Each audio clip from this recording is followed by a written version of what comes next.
Hey guys, this is Justin. Hello and welcome to the last Book of Boba Fett video we'll probably be making about episode 6. Not because we've talked about everything, but because tonight episode 7 is being released. That's the season 1 finale, and for those of you who are keen to watch the episode really early like I am, I will be watching it live when it releases on the YouTube channel. You guys should join me for the watch party. I'll include a link down below. The stream is already scheduled. I'm going to talk a little bit about what I'm expecting from the season finale and just give my general thoughts on the season as a whole at the end of this video. But before I do, I want to talk about the main topic. We've discovered new information about Luke's Jedi temple, the one that he was building in episode 6. And a lot of people have been wondering, is this the same temple that we see in episode 8 when it's, well, in a much less pleasant state? And we know today from a StarWars.com article that it is. I've got to give credit to the fine folks over at Star Wars Leaks who made me aware of this, but the official breakdown of the episode says the following. We've glimpsed Luke's storied temple in comic books and on films, although to be fair, it was mostly rubble and flame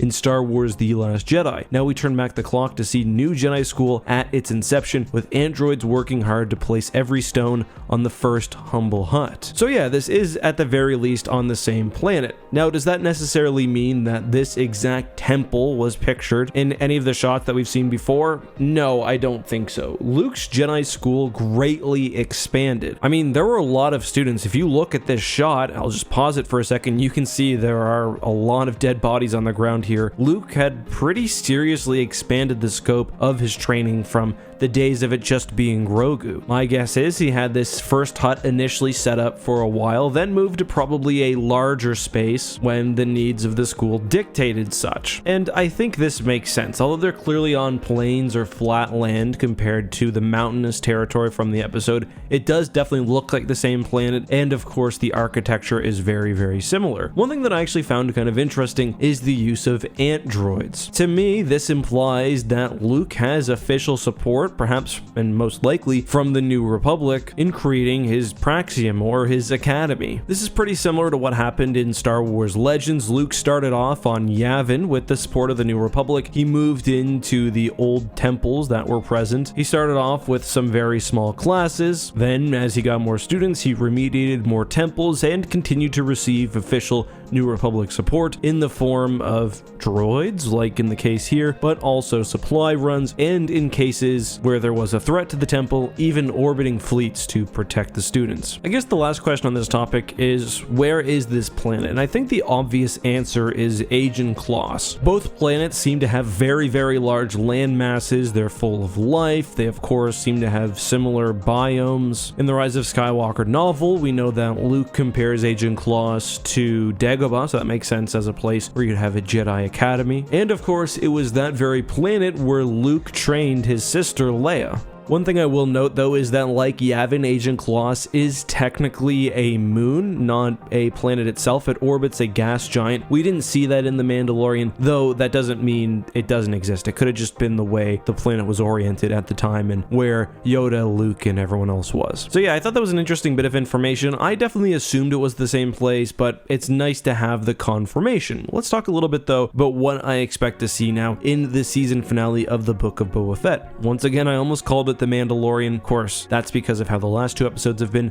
I do think this 7th episode will return to the formula we saw in the first 4. Now, after how last episode panned out, I wouldn't be surprised if I'm completely wrong about this, but I don't think we will see Luke and Baby Yoda until season 3 of The Mandalorian, and probably not until midway through the season or even later. Now, again, I could be completely wrong. That's just my guess, but the season has a lot to wrap up in probably what will be a 50-minute episode, and Boba's story needs to be taken to the next juncture, so I don't think they really have time to slow down. Plot-wise, it seems obvious that Cobb Vanth did survive. I'm guessing his deputy did not. The citizens of Freetown will rally behind him, seeing that Cad Bane and the Pike Syndicate aren't really good guys, and that they represent an existential threat. They'll team up with Mandalorian and Boba Fett and Fennec Shand, and that will lead to some sort of final confrontation, where I'm guessing we will see Boba Fett finally ride his Rancor. I don't think, however, this will be the end of Cad Bane. Cad Bane and Boba Fett will have their final duel that was initially intended for the Clone Wars. Boba Fett will win, of course, but I don't think Star Wars is ready to kill off live-action Cad Bane after he's only been introduced for one episode. The bigger question for me, though, and really the biggest question about the season finale, is whether it will naturally sort of lead to a season 2 of the Book of Boba Fett. I desperately hope it does. I've loved this show. I'm big into Return of the Jedi, so seeing more of Jabba's palace, seeing the people of Tatooine, seeing creatures like Max Rebo has been right up my alley, and I think now that this show has had its connections to the greater universe, that a season 2 could sort of focus on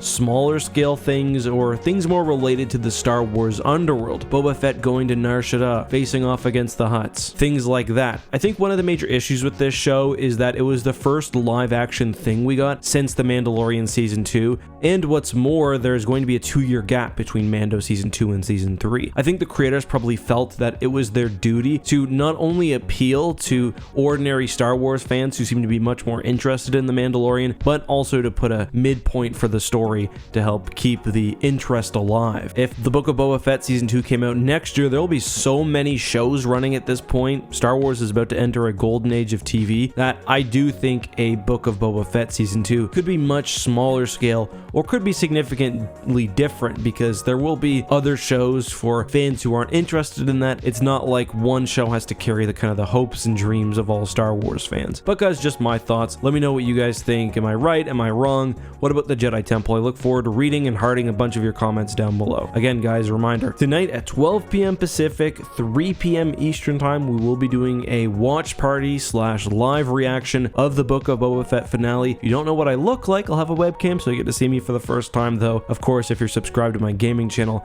that won't be nothing new to you. Until then, though, guys, be safe, have a good one, and may the Force be with you.